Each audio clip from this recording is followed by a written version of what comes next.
Good evening, everybody.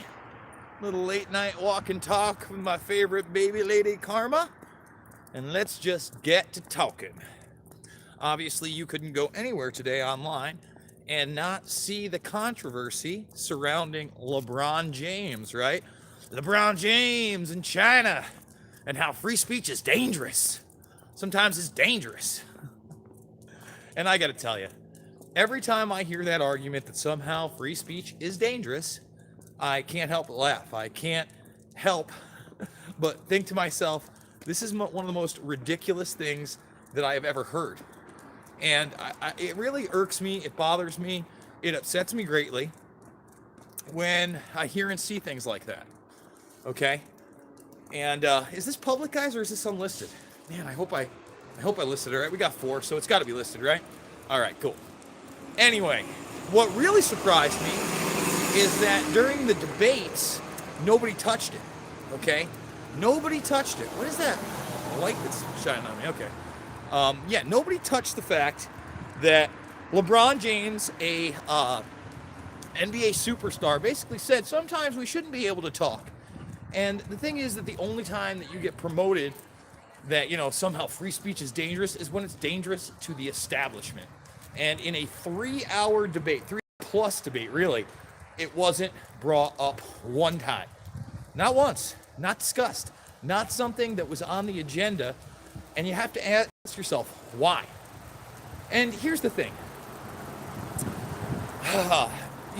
We can all talk about fire in a crowded movie theater, but can we talk about the fact that we have a State Department, a National Security Agency, a Central Intelligence Agency, and a Department of Defense that willfully lied the public into war? Isn't that free speech dangerous?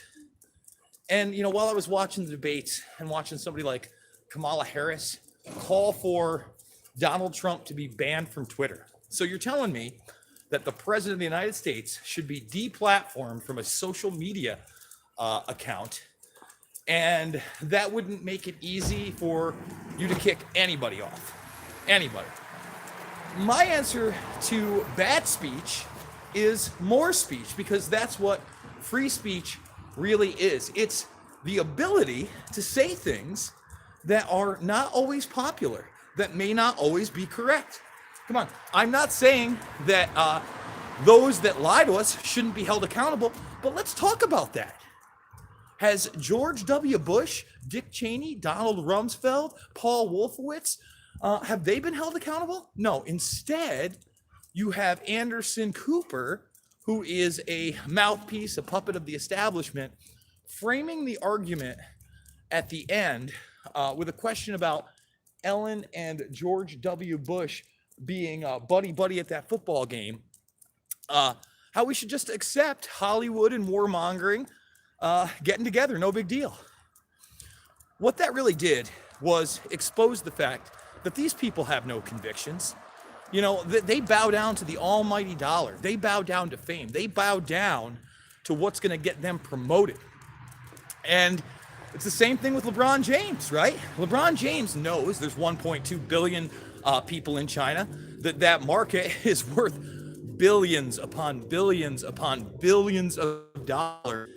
And the bottom line is the NBA wants him to play nice with that regime.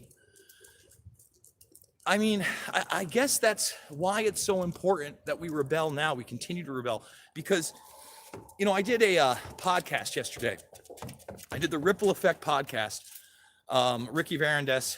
It's a really good podcast. I'd done it previously, but we did a roundtable with James Corbett, Sam Tripoli, and Whitney Webb.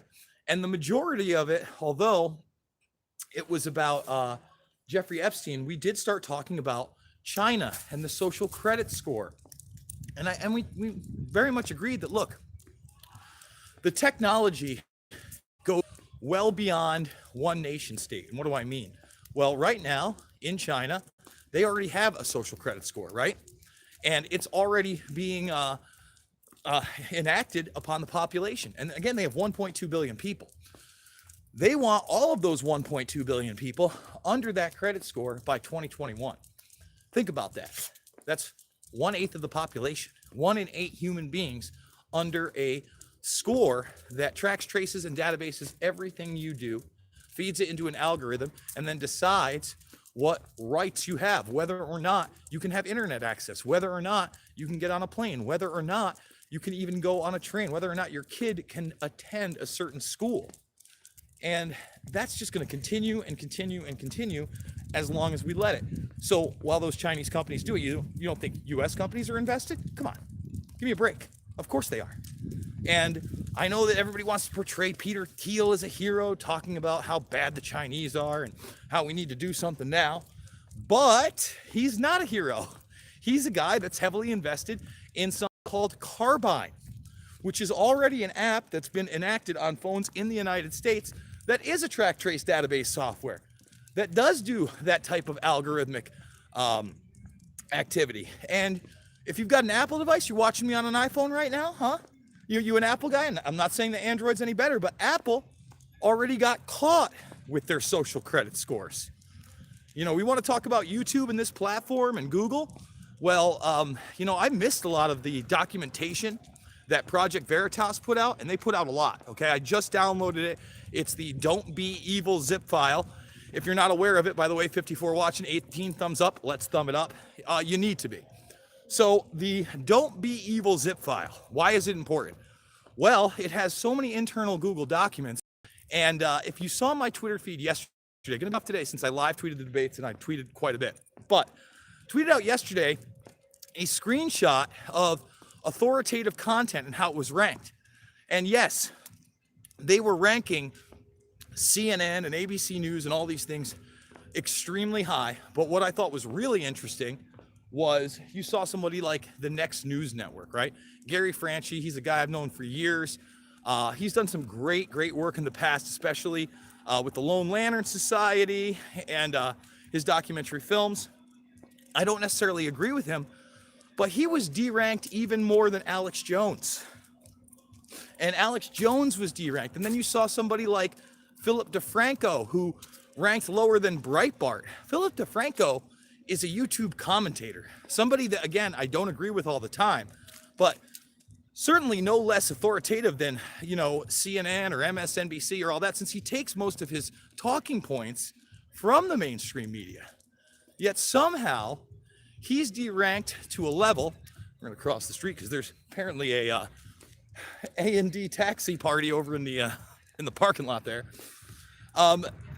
Being deranked because they don't want somebody who's outside of the system. In other words, they don't want somebody to get as big as Rachel Maddow without that $60,000 to $80,000 an episode check. Why? Because when they want Rachel Maddow to say something, they tell her what to fucking say. She's a puppet. She's a parrot. She parrots talking points. That's what Pete Buttigieg or Pete Bootlicker is up there to do. That's what Kamala Harris is up there to do. And, tonight I saw a huge push for Elizabeth Warren, and Elizabeth Warren clearly got the most time out of everybody. Tulsi Gabbard got the second to last amount of time of the 12 people up there. Also not surprising. But how out of touch is the establishment to think that they can sell the people on somebody like Elizabeth by golly Warren? She has zero chance in a national election. None. They're so out of touch. Joe Biden, 80 years old. Joey B, zero chance in a national election. None. Zero. But why? So I just don't get it, man. I got to admit, I would have thought that they would have figured something else better out with the DNC. I feel like they tried to push Kamala Harris. Her bullshit ain't working. Cory Booker, no matter how much they want his face up there, he polls horribly, right? So you got to ask yourself, who's the next push? I know there are a lot of you out there that think that Hillary Clinton is going to sneak in somehow, but she's another fucking loser. Probably the most disturbing thing about the debates, other than the fact that, LeBron's comments, freedom of speech, Chinese censorship did not come up at all, was that even Tulsi really didn't shine in this debate.